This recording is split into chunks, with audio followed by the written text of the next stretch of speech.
एक बार एक साधु एक नदी के किनारे बैठकर भगवान की तपस्या कर रहा था और वह बीच बीच में चिल्लाता कि जो चाहोगे सो पाओगे, जो चाहोगे सो पाओगे। तो जो वहां से लोग गुजरते तो उस पर हंसते थे और कुछ लोग तो उसे पागल कहते थे और कुछ लोग उसकी बातों को अनसुना कर देते थे। लेकिन एक दिन एक बेरोजगार युवक वहीं से गुजर रहा था। उसने साधु जी की बात सुनी कि साधु जी चिल्ला रहे हैं जो चाहोगे सो पाओगे, जो चाहोगे सो पाओगे। तो वह व्यक्ति साधु जी के पास जाता है और पूछता है कि क्या वास्तव में बाबा जी आप मुझे वो दे सकते हो जो मैं पाना चाहता हूँ। तो वह साधु बोलता है कि हाँ बिल्कुल मैं तुम्हें दे सकता हूँ तुम जो पाना चाहते हो, पहले तुम ये तो बताओ कि तुम पाना क्या चाहते हो। तो वह युवक बोलता है कि मैं एक दिन हीरे का एक बहुत बड़ा व्यापारी बनना चाहता हूँ। तो साधु बोलता है कि मैं तुम्हें एक हीरा और एक मोती दूंगा, तुम इससे जितने चाहो उतने हीरे मोती कर सकते हो या बना सकते हो।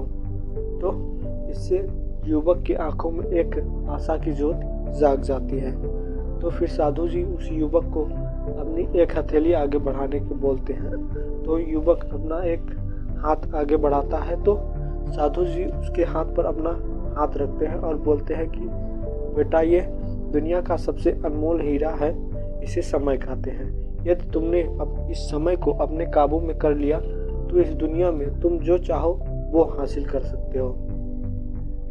और फिर उस साधु ने उस युवक को दूसरी हथेली आगे बढ़ाने को कहा और उसकी हथेली पर फिर से अपना दूसरा हाथ फेरते हैं और कहते हैं कि बेटा ये मोती है, दुनिया का सबसे कीमती मोती, जिसे हम धैर्य कहते हैं।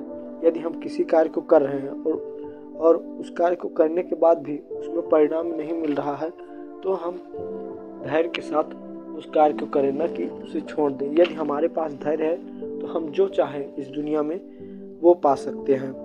तो वह युवक साधु जी की इन दो बातों को गुरु मंत्र लेकर वहाँ से चला जाता है और वह कुछ दिनों बाद एक बहुत बड़े व्यापारी के यहाँ काम करना चालू कर देता है। और वह काम करते करते करते करते एक दिन वह भी बहुत बड़ा व्यापारी बन जाता है हीरे का।